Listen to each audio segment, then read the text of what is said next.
abre aí, tá? Eu não tô mudando muito esse perfil aí porque não tem muita importância. Eu mudei só os slides que eu precisava aqui. Então a gente vai falar de seios paranasais, mastoides e osso temporal. É uma parte mais teórica enjoadinha, mas para a gente conhecer que existem doenças.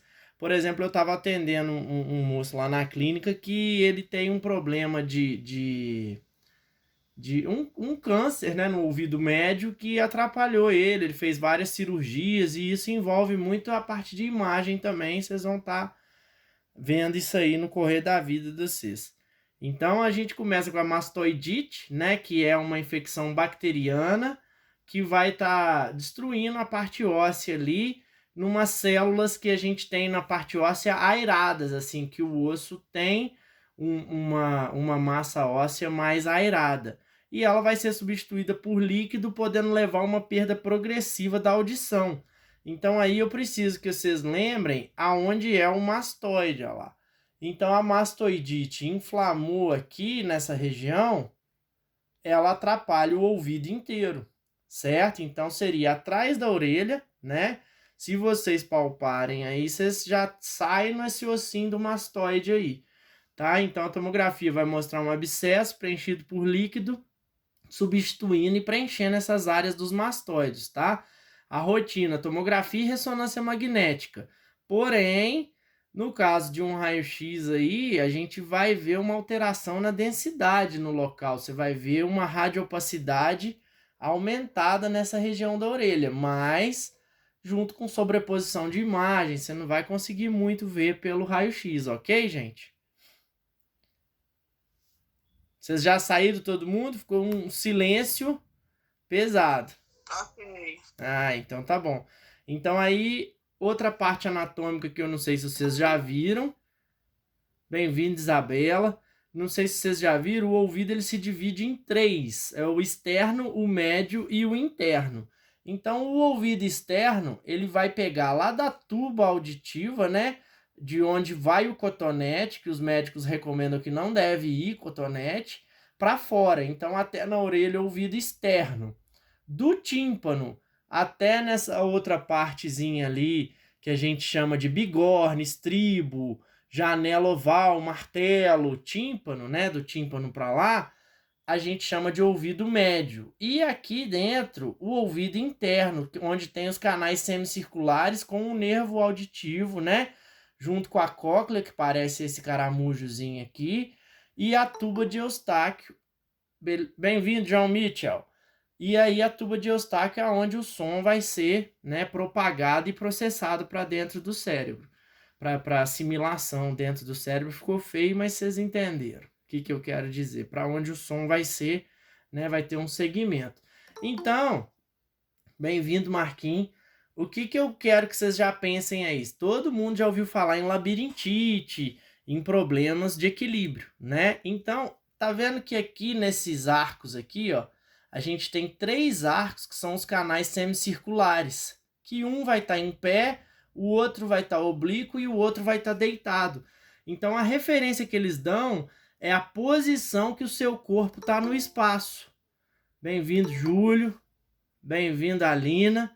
Então, a posição que eles dão é seu corpo no espaço. Ou seja, parece que eu estou falando uma coisa muito simples, mas nem é tanto. Quer dizer o seguinte: quando você deita, você está olhando, por exemplo, para o seu guarda-roupa e o seu cérebro precisa de entender que você que está deitado, o guarda-roupa continua em pé. Entendeu? Então, a ideia é essa. Esses canais semicirculares, eles mandam informações da posição do corpo no espaço. Então, se você deitou, ele vai entender que é você que está deitado e não o objeto que você está olhando que deitou. Então, parece muito simples, ridículo, mas se você pensar num robô com inteligência artificial, ele não teria essa leitura natural. E aí, por que eu falei na labirintite? A gente tem cristais aqui que quando eles estão fora nesses canais semicirculares, eles estimulam duas áreas ao mesmo tempo e é aí que vem o enjoo, a tontura. Então, muito das labirintites, dos problemas de enjoo, vem de uma estimulação dos canais semicirculares errada, porque tem cristais que saem da mácula ali. Aqui vai ter uma área que chama mácula, o trículo, e ela fica com os cílios lendo ali essa região do movimento desses grãozinhos que a gente tem ali que se deslocam para falar se a sua cabeça está em pé ou está deitada, ou se você inclinou a cabeça, no caso do canal semicircular oblíquo ali. Entenderam mais ou menos então essa anatomia do ouvido? Então a gente tem a parte externa, né, e a média, que vai ser necessariamente focada a projeção de sons, né, através da tuba de Eustáquio, e a gente tem a parte semicircular, que é ligada através do nervo auditivo também, que é ligada nessa parte de equilíbrio, da área vestibular que a gente fala. Ok, gente? Eu preciso de um aham, alguma coisa assim. Vocês estão calados, tá? Então, beleza. Então tá, Edson, vai dando os parabéns para a colação de grau da sua mulher aí, tá? Fala que eu mandei os parabéns. Então, olha lá, a infecção no mastoide, ela vai inflamar um osso que é poroso e o tubo auditivo tá aqui, ó, o ouvido externo. Tirando a orelha, que tá faltando a orelha, né? Vai inflamar ali e vai gerar alterações na audição. Ok? Para quem chegou agora, a Lina, a Vivian, que chegou um pouquinho agora, a gente estava na primeira coisa, que é a mastoidite, tá? Que é uma inflamação dessa região do osso mastoide aqui, que vai comprometer a região do ouvido. A imagem, tomografia, ressonância, e a gente vai ter talvez uma visão de raio-x com um borramento, com uma radiopacidade grande aqui na região do mastoide, tá? Num caso mais avançado. E aí eu revi a anatomia do ouvido, né, que eu acho que talvez, pelo menos eu nunca tinha falado. Então, olha lá, ó. Aqui é uma tomografia, né? Então, nesse caso aí, tem um abscesso grande, e não só um abscesso. Se você olhar, o crânio está cortado transversalmente, né, nessa tomografia, com um abscesso grande, pegando não só a região do mastoide, mas problema no quarto ventrículo. A gente vê que tem um problema grave aqui encefálico. Provavelmente até com algum tipo de trauma também, ok? Nesse caso aí, não é só a mastoidite, não. A gente vê que é esse lado do quarto ventrículo aqui tá todo deformado. Marcelo já vazou. Ok, gente? E aí a gente... Fala. Quando tem má formação naquele pedaço airado que tem do ouvido ali, interfere na audição da pessoa, não interfere? Sim, vai depender da má formação, porque às vezes o organismo cria alguma compensação e aí é só você olhar, tá muito próximo da tuba auditiva, tá vendo? Do ouvido externo. Então, a má formação, dependendo, ela vai vir com alguma compensação de proliferação óssea ou algum tecido a mais ali, entendeu? Não, eu entendi. Eu tava falando, mas é na formação óssea mesmo, porque eu já vi uns que, tipo assim, de um lado é abertinho, bonitinho, e do outro lado já é mais fechado, sabe? Sim, aí ele atrapalha Então, na tuba ali no ouvido externo, com certeza. Que aí, aí atrapalha, né? sim, sim, porque aí você tem calcificação ali que vai estar atrapalhando a projeção do som para o ouvido interno, certo? Beleza, então. Então, seguindo, ó, neoplasia, a gente já está careca de saber que é um câncer novo, e a citação aí é o neuroma do acústico, que é o nervinho ali, né, que é um tumor benigno que vai pegar no canal auditivo do ouvido interno e o paciente vai começar a perder a audição, tonteira, né, e perda do equilíbrio. Então, por que dessa tonteira e perda do equilíbrio? Porque o ouvido médio, o ouvido interno, ele vai estar passando junto com a área vestibular. Então, o neuroma do acústico vai ser um problema canceroso nessa região ali acústica, né, do ouvido, onde tem a projeção dos sons. Diagnosticado. Então, aí a maioria vai ser tomografia e ressonância, tá, gente? Apesar de vocês serem rádio, nós vamos para essa gama aí, porque não pode passar batido também, tá? Então, olha lá, Edon, bate com o que você falou, ó. A radiografia vai aparecer expansão ou assimetria do canal acústico interno afetado, entendeu? Então, com o raio-x, você vê uma diferença anatômica. Igual você falou aí, um fechadinho e o outro bonitinho. Sim ou não? Isso mesmo, entendi. Beleza? Então, eu voltei lá, mas nem precisava. Aqui, peraí que a câmera que eu tô gravando a aula caiu. Eu vou largar aqui a de cá. Só pra eu arrumar, senão fica... Bem-vindo, Léo. Peraí que tá... É porque a câmera do vídeo aqui que eu tô gravando a aula caiu, tá, moçada? Eu empolguei. Aí, ó. Então a gente segue o nervo, né, acústico aqui. Se ele ressecar, você tem uma perda auditiva, certo? Então um neuroma nele ali vai estar muito perto do ouvido interno, do ouvido que tem os canais semicirculares. Então, olha lá, ó. O que eu falei dos canais semicirculares? Um é em pé, para entender quando você está em pé, o outro é deitado, para entender quando você está deitado, e o outro é oblíquo, para entender as angulações que a gente faz com a cabeça.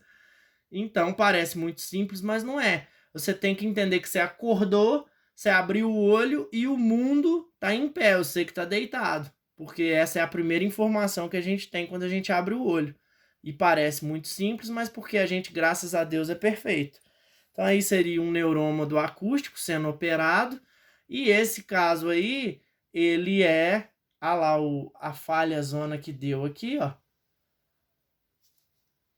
Certo? Todos entendem essa imagem, que é uma ressonância fazendo um corte transversal da cabeça? Então ele está pegando mais ou menos aqui a célula túrcica, ó, onde o cérebro encaixa ali, e pegando um neuromazinho aqui do acústico do lado esquerdo. Ok, gente? Tranquilo. Beleza? Ok. Então ali ele já inverte o lado, ó, já é do outro lado. Então a mesma história lá. Nariz lá na frente, né? E aqui pegando o ouvido, a parte da direita, com o neuroma aqui também, ó. Uma bolinha que não era para estar ali. Então isso gera perda auditiva, tá? E problemas de equilíbrio. E aí esse colesteatoma, ele não deixa de ser a mesma coisa com o sintoma do neuroma do acústico, olha lá, ó. É uma massa cistoide benigna, mais comum no ouvido médio, só que agora andou para o ouvido médio. O outro do acústico era ouvido interno. Então só variou a anatomia, porque ele pode decorrer de um trauma, né, na região, que vai destruir o osso, ou desse problema canceroso cistoide benigno, tá? Então, pode ser um defeito congênito, olha lá, a pessoa nasce com colesteatoma, mais frequente de uma complicação de infecção do ouvido crônico também.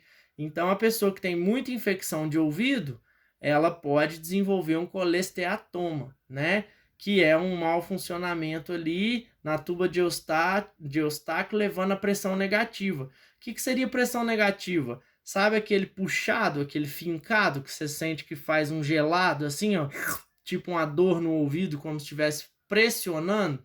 Tipo, não sei se todo mundo aí já andou de avião, mas tem hora que dentro do avião a pressurização dá essa pressão negativa no ouvido, que é uma sensação muito ruim aí no tímpano, que você sente que o tímpano está sendo puxado. Tá certo, gente? Então, diferença de colesteatoma para neuroma do acústico, só a localização praticamente, que o neuroma é no ouvido interno e o colesteatoma no ouvido médio, tá? E aí a gente pula para pólipo. O pólipo vai ocorrer em qualquer lugar. Então vamos lá, só o colesteatoma aqui, enquanto o cisto torna-se cronicamente infectado. Então, o tímpano, membrana, então vai ser no ouvido médio. Aqui, uma imagem de tomografia não muito boa, mas mostrando problema no ouvido médio, na parte ali onde está aquela serralheria dentro do ouvido, bigórnia, martelo, né?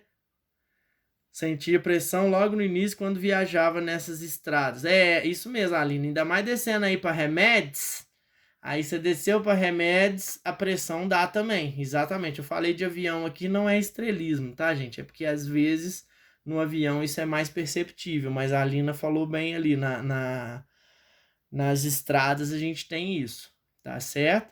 Até recomendo mascar chiclete. Hoje em dia, para mim, um fonezinho de ouvido resolve bem. Quando eu tô com o ouvido ali bem protegido, resolve, tá? Então, ó, tomografia computadorizada de ossos temporais, um corte axial, evidenciando esclerose do mastoide e o preenchimento de material com conteúdo de partes moles.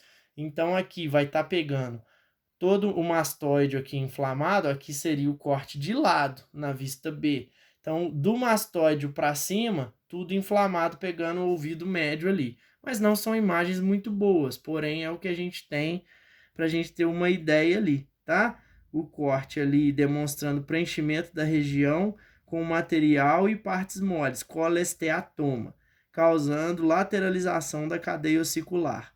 Notar da incidência de canal falópio e na porção timpânica. E aí, esse problema aí é que está irradiando lá para aquela história das trompas de falópio, da trompa de falópio. Deixa eu lembrar o nome aqui. De Eustáquio. Não preciso voltar lá atrás, não. Tá? Da tuba de Eustáquio. Tá?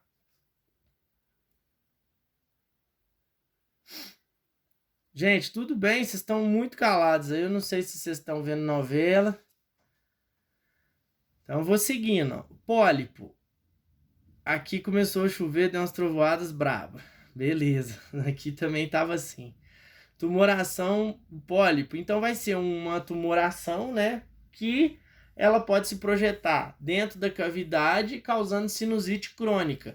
E o pólipo, ele vai ter geralmente ao redor do ouvido médio, mas ele pode ser no ouvido interno ou no ouvido externo, na saída ali do tímpano, né? Mas geralmente no ouvido externo, aí seria mais fácil aí de removê-lo, provavelmente, né?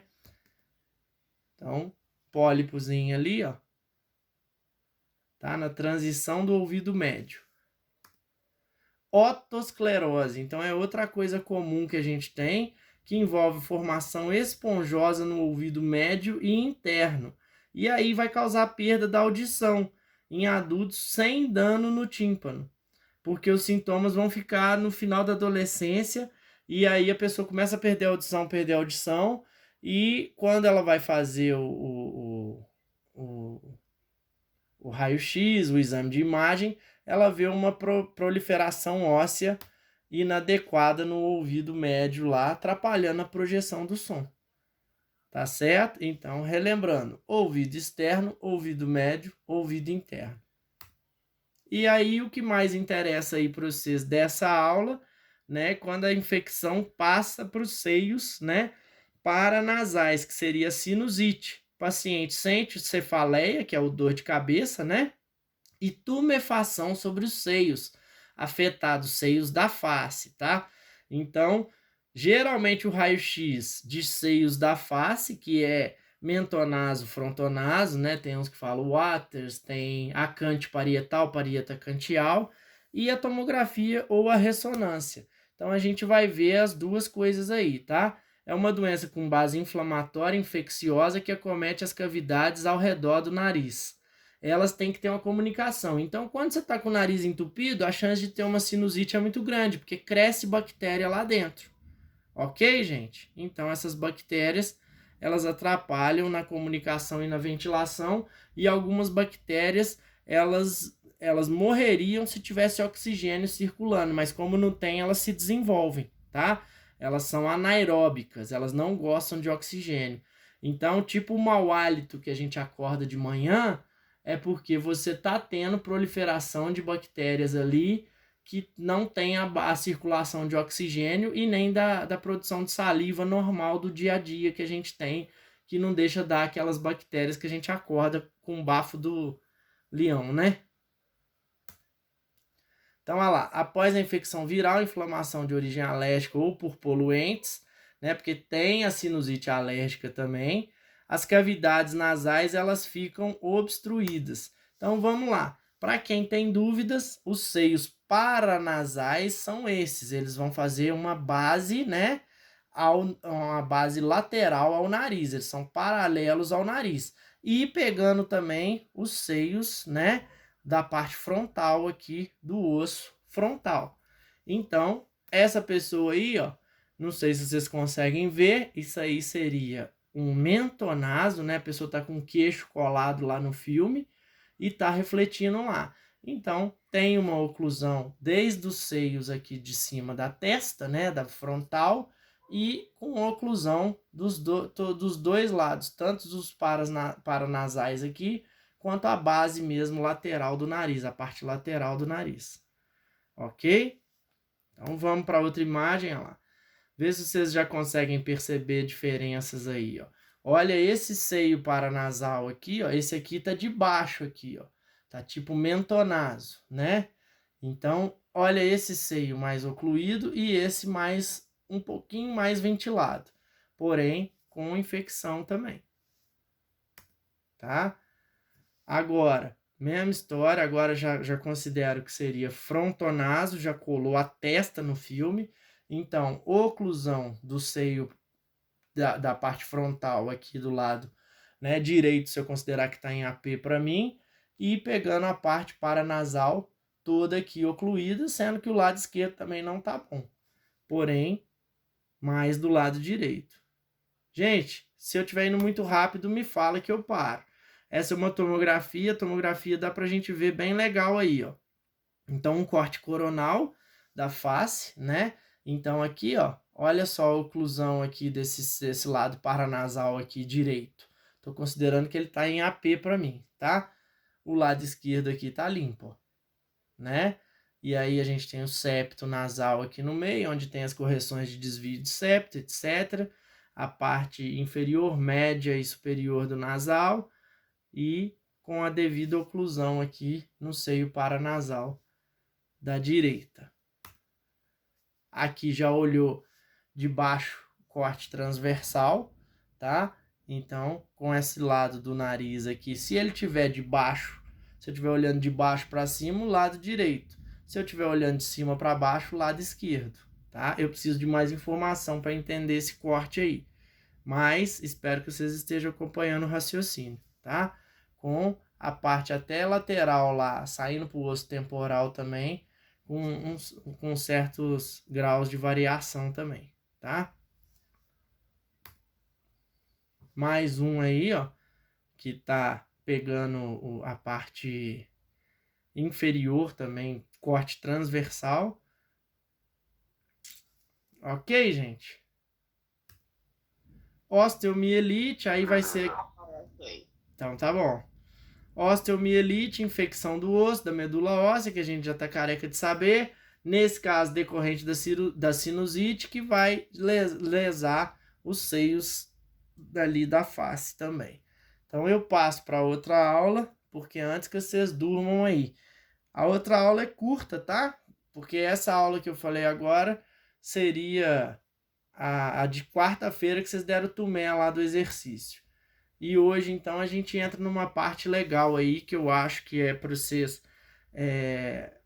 a parte de exame, tanto da endoscopia, porém também exames de imagem com contraste aí para vocês de raio-x do trato gastrointestinal alto, tá? Então, esofagografia. Então, primeira coisa que eu já vou abrir aqui, esofagografia, a Gabi já deve ter falado, a Grazi já deve ter falado. Você ingere 150 ml de bário, né, em 3 etapas. 50 ml faz um AP, 50 ml faz um perfil, 50 ml faz um oblíquo, para ver se tem alguma coisa agarrada nesse esôfago, aonde você está querendo ver, até no estômago, né? Se a pessoa tiver engolido uma espinha de peixe, alguma coisa que seja transparente ao raio-x, você esfarela um algodão, né, no bário, para ele agarrar e você saber onde está o corpo estranho que a pessoa ingeriu, tá? Então, já estou pulando lá na frente, só para a gente já partir do que é esofagografia. Então, a primeira patologia que a gente tem é uma acalásia, que é um cardioespasmo, que é um transtorno motor do esôfago, no qual a peristalse é reduzida nos 2/3 distais. Então, o que é peristalse?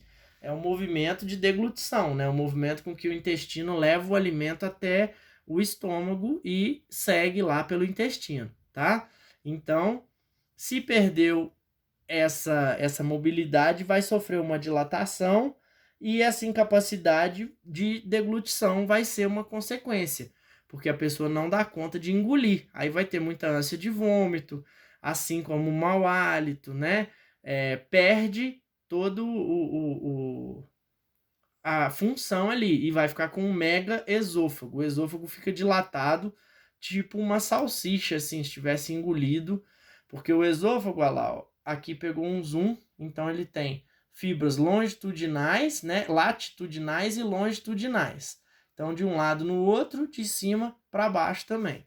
E aí ela dilata. Esse esôfago fica com esse ar de acalásia, que é a musculatura todo frouxo, né? Então aqui dentro é um raio-x contrastado, não sei se dá para vocês verem bem, de um esôfago dilatadão com problemas de peristalse. Aí a gente tem as variações anatômicas, né? Ou devidas às doenças, tipo o câncer, que elas desenvolvem problemas na deglutição. Certos alimentos, agentes de contraste, são administrados durante o exame para avaliar os padrões de deglutição. Então, é o que eu falei com vocês. Nesse caso aí, a gente vai pensar no bário, tá? Que é usado para vocês lá. Então, o fonoaudiólogo ajuda, né, para ver a deglutição, os padrões da fala, e também a fluoroscopia digital pode ser usada, assim como o vídeo, que aí nós já vamos estar partindo para a endoscopia. Mas eu penso que vocês foquem na esofagografia, tá? Que aí a gente vê um padrão dilatado. Nesse caso aqui é uma variação anatômica, né? Com uma parte mais volumosa ali no esôfago, que dá esse aspecto de salsicha, mas se você falar que pode ser o início de uma acalásia, eu também vou concordar com vocês, porque está dilatando esse esôfago aí inicialmente. Só que a gente tem patologias mais legais ali, tá? Então aí falando o que eu já tinha explicado, a esofagografia, esofagograma. Paciente em pé, 150 ml de bário, ele toma 50 ml para fazer o AP, 50 ml para fazer oblíqua, 50 ml para fazer o perfil. E aí o raio central perpendicular ao tórax, pegando na fúrcula external. Alguém tem dúvida do que é a fúrcula external? Né? Não, né? Nesse caso aí, olha lá, um probleminha. No final aqui, na passagem, antes da passagem, dentro do hiato esofágico, que é por dentro do diafragma. Então aí vamos tocar em outro detalhe. O esôfago, ele passa por dentro do diafragma. Então, olha, o diafragma vai estar aqui, ó, né? Que é o músculo da respiração. Então, vocês pensem aqui, uma pessoa com acalásia, ela tem problemas desde respiratório até problemas de soluço. Então, o esôfago é uma contração espasmódica do diafragma, né? Porque ele não consegue subir e descer, que ele vai estar ali envolvendo o esôfago. Então, o diafragma passa por fora aqui do esôfago, aqui não está representado, e ele trabalha subindo e descendo. Então, pensa bem, já viu quando você está meio bêbado ou comeu demais sem mastigar direito, fica aquela tentativa do diafragma de deslizar e alguma coisa está aqui no esôfago travando, né? Aí a pessoa fala, bebe água invertido, toma um susto, prende a respiração. Todas são tentativas de limpar esse esôfago que está ali cheio de alimento e vai atrapalhar o movimento do diafragma, tá certo? Aí a gente tem o esôfago de Barré, ou síndrome de Barré, que é quando tem uma troca do epitélio escamoso normal por epitélio colunar de esôfago distal. Por que ocorre isso? Porque o suco gástrico sobe lá no esôfago, quem tem azia, queimação, ele vai ter uma troca de um tecido pelo outro. Então, um é o epitélio escamoso normal e o outro é o colunar do esôfago distal, que é para tentar não queimar com suco gástrico. Porém, dá azia, dá queimação, dá aqueles problemas. Então, a esofagografia, assim como a endoscopia, mostram esse problema aí, ó, que é o esôfago de Barreto. Tá vendo que tá queimado aqui pelo suco gástrico? A cor normal seria essa aqui, ó. Aí começa a ter uma substituição de tecido, podendo evoluir para um câncer. Porque lesão em mucosa, gente, sempre é válido ter cuidado, porque pode ficar crônico e passar para câncer, tá? Então essa mancha aí é uma lesão causada pela exposição prolongada do esôfago ao suco gástrico, ok? Carcinoma do esôfago, mesma coisa que a gente... Fala, meu irmão. A Nina perguntou aí na onde que acontece o soluço. Qual parte aí? Volta lá, eu não vi, Alina, não... Por que você não quer falar, baiana? Aqui, ó. Imagina aqui comigo, ó, porque aqui esse diafragma não está bem representado, não está representado. Então, você tem mais ou menos 24 centímetros de esôfago. No final, antes dele passar para o estômago, o diafragma está aqui, ó. Então, o diafragma, ele faz uma, vamos dizer, uma cobertura para o estômago. E ele tem um forame que é, né, o hiato esofágico, onde passa o esôfago, ok? E ali ele vai, o que ele vai ter? Pera aí, deixa eu ligar aqui, meu. Tô sem Wi-Fi. E ali, o que ele vai ter? Ele vai ter um atrito. Se o esôfago estiver cheio com problemas de deglutição, ele vai gerar um atrito, porque o diafragma funciona subindo e descendo aqui, ó. Ele faz tipo uma cama, assim, né? Tipo uma cobertura para o estômago. Então, deu para entender, Alina? Fala comigo aí. Depois eu te explico melhor aí. Mais ou menos, não adianta, tá? Então, o esôfago é uma curiosidade aí. Aqui, ó. O diafragma tá aqui, ó, mal representado. Então, se o esôfago tá cheio, ele vai ter dificuldade de subir ou de descer. Não tem mais ou menos. É só você olhar aí com carinho que você vai ver. Se o esôfago tá grande igual tá esse aqui, o diafragma não sobe e não desce. Então, você ingeriu o alimento sem mastigar bem. Agora, se você está com dúvida das causas do soluço, ela vem desde problemas neurais, né, a problemas de deglutição, tá certo? Aí vai do sintoma de cada um, tá? Carcinoma do esôfago. Então, é o câncer que ele vai incluir as neoplasias comuns, né, adenocarcinoma, e os sintomas avançados são a disfagia. Disfagia é dificuldade de deglutição e uma dor localizada nas refeições com sangramento, provavelmente. Então, o câncer ocorre em todos os lugares do corpo, assim, eu não podia deixar de falar que ele ocorre no esôfago também. E qual que é o problema nosso de lesão de mucosa? Porque a gente às vezes ouve assim, úlcera. Úlcera a gente acha que é câncer. Uma úlcera é uma ferida numa mucosa. Porém, se ela não for tratada, ela pode passar para um câncer, tá, gente? E aí os tumores, olha lá, ó, carcinosarcoma, que com frequência produz um pólipo grande, irregular, e pseudocarcinoma. A esofagografia e a endoscopia são realizadas para detectar esses tumores.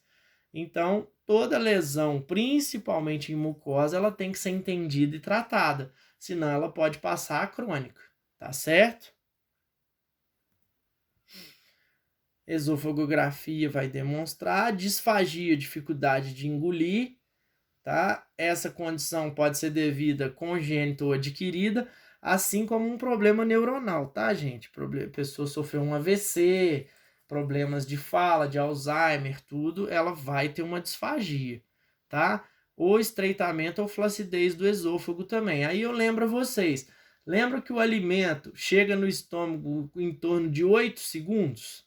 A água leva 1 segundo para chegar no estômago. o alimento ele desce em 8 segundos. Então, se a pessoa tem uma disfagia, ela tem mais dificuldade ainda de levar esse alimento, vai demorar mais tempo, tá? Que é uma dificuldade na deglutição. Refluxo gastroesofágico é quando a pessoa tem o retorno do suco gástrico acima do hiato esofágico.